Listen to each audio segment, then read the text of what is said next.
So if you've ever wondered if you can retire at 55, today's video is going to be for you.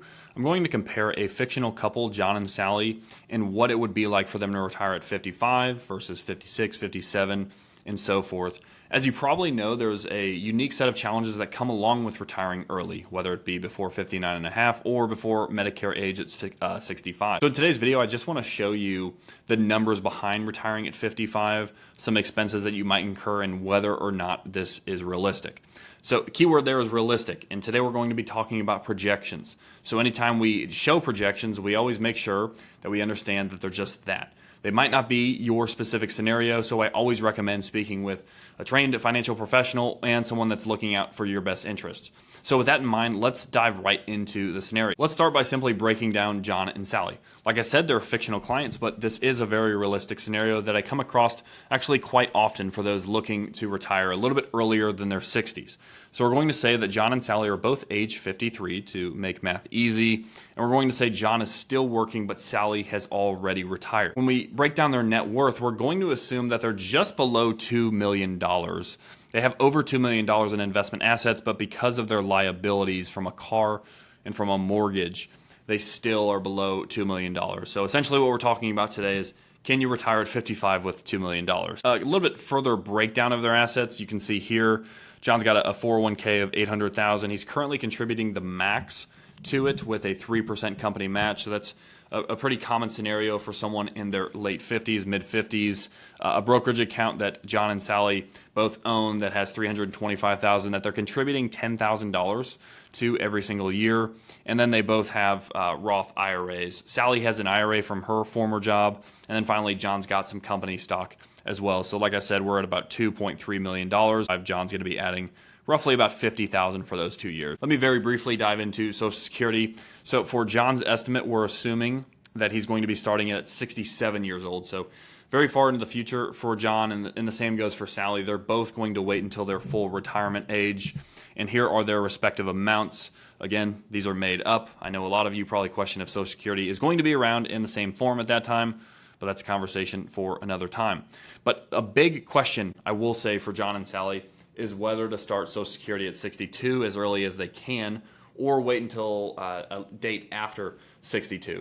Now, it is going to depend on how the market performs, because as you know, if John and Sally are retiring before 55 years old, they need to find a place to withdraw from, assuming they don't do something complex like take a 72T distribution or use the rule of 55. In order to withdraw from their retirement assets early, they need to find a place to withdraw from 55 to 59 and a half years old. So what we can assume is that if John and Sally get to the age of 59 and a half, they will have drawn down a lot of their retirement assets. So like I said, depending on market performance, we might need to start it at 62 to let those accounts regrow and contribute to. But that's something to keep in mind. So this is what we're going to assume for Social Security in today's example. So like I said, John's currently 53. He plans on retiring at 55. I've got them living into 90 and 94 respectively, and I get it. Data says that there's low odds that both of them are going to live into their 90s, but science, technology, everything is improving, so we really don't know, but we always want to be conservative with our planning. So let's just say that their money is going to need to last 4 decades after they both retire, and John and Sally are not planning on leaving the great state of Texas for their retirement. Now let's talk about goals. Goals are very important, obviously, in retirement. For this scenario, it's going to be a little bit more unique than someone just retiring at 62 or 65. And the reason is, not only do you have to find a place if you're not going to do a complex distribution for your living expenses, you also have to do so for your health care. And let me say something. In America, healthcare is an absolute disaster. Probably don't need to tell you that, but ultimately this comes by way of numbers. And when we see John only has to pay, keyword only, $11,500 while employed for healthcare, and then once they retire, we're looking at about $24,000 per year up until the point that him and Sally start Medicare at the age of 65. So that grossly jumps by the time they're that age. So we're going to assume that these are needed in retirement in addition to their living expenses. And for their living expenses, I'm assuming $100,000 is what's needed to take care of everything else, from their mortgage to their car payment to gas, groceries, and so forth. And once John passes away, we just have Sally spending a little bit less. Okay, so now let's talk about some of John and Sally's wants. What are they actually retiring into? Not just finishing their job, but actually looking forward to, and that is paying for a wedding for their daughter, and that's also traveling. Right? You didn't retire at the age of 55 in order to sit on the couch and watch TV or do nothing. You normally retire into something, and travel is one of the main things I see in helping kids out, whether it's a down payment or, like in this scenario, I have paying for a daughter's wedding. That's very common. So for this example, I have John and Sally traveling for the first 15 years after John retires at 55 and spending $25,000 per vacation. And then once their daughter gets married, she'd be spending $50,000. Now, a couple of assumptions that I have to share with you before I show you their success score in terms of whether they can actually achieve this retirement at 55. And the first is that John and Sally are going to average about 7% annually from their investments. Now, I know depending on how aggressive you are, this could sound low. If you're conservative, this might sound high. Just know that typically the S&P 500 returns about 9% a year, and that's going back about a century of data. But one thing I always point out is don't expect to achieve S&P-like returns in retirement, because I don't know too many folks in retirement that are fully invested in the S&P, right? Generally, it's about 60% stock, 40% bond, or whatever allocation you're currently in. So your returns are naturally going to be watered down just because of that. Now, the other assumption that I have here in retirement is an inflation of 3%. Now, your plan might be lower, it might be higher.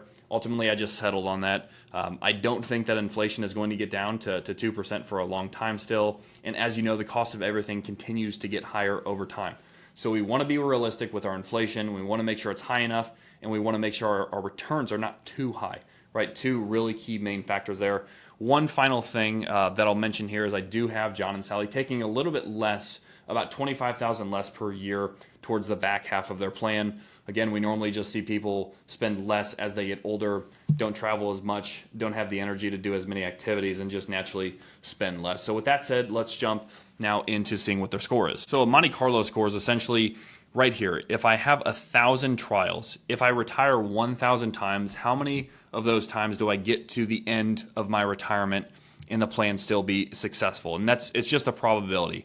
It's not something that's for sure, but it's just a probability. So for John and Sally, we're going to run 1,000 trials here, and you're going to see that 656 of those were successful. Now, the red sad ones down here at the bottom are when John and Sally actually ran out of money. Now, there are a ton of reasons why this could potentially be. This video would be way too long. You need to hear me talk way too much to explain all of that.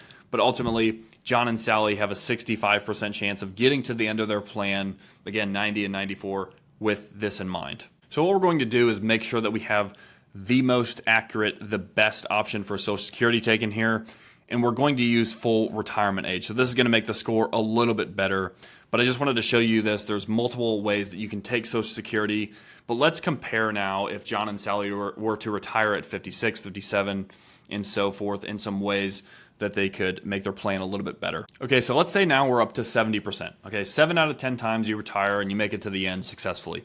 I don't know about you. That's not an incredibly high score. It doesn't give you a ton of confidence in terms of retiring with peace. So let's say that John says, okay, fine, I'll wait an extra year or so. You'll see that this is going to bump their likelihood of success up by about 10%. So pretty good. Let's see what happens at 57. And you can see that this is just going to continually get higher and higher.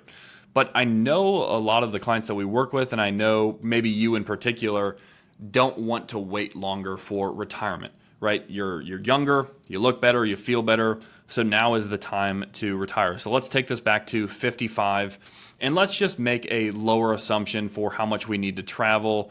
Let's make a lower assumption for, our daughter, her wedding, and let's assume that we need to spend a little bit less and we're willing to give up that on an annual basis. You can see that is going to be a significant factor to your retirement score. In fact, now it's almost too high. Sometimes I say you don't want to have your retirement score be a 99 and retire with a ton of money left in the bank, because if you are retiring early, like I say, the odds are you are retiring into something. So this just goes to show the importance of finding your right number. So for this scenario, and this is not at all a recommendation, what might make sense for John and Sally is that the daughter gets to keep the wedding. That's not going to be the biggest factor of $10,000 anyway. You can see here that as we continue to change things, though, the score is going to get lower. So here's really where we get into the most helpful conversations, right? Can you take less on travel? What are you willing to give up in order to be more confident in your retirement? Because like I said, at the back end of retirement, a lot of times folks naturally spend less. So we already have that factored into the plan. But we just need to make sure here that we're being realistic and at the same time that we want to retire into something. And I don't mean to just throw a crux in everything I've just shown you, but that's the importance of having flexibility in retirement, okay? Because depending on when you retire, the stock market might do better, it might do worse, and you might have to change your entire plan just like that. And that's the importance of having a flexible plan. That's the importance of having a planner. So I hope I've maybe given you a little bit to think about today. I'm going to leave you at that. I don't want to get too ingrained with the numbers because ultimately they can be very boring. I know that you're not an advisor, but if you have any questions about this, if you want to see any other scenarios, I'd be happy to do them. But thank you guys so much as always for your viewership, and I'll see you next time.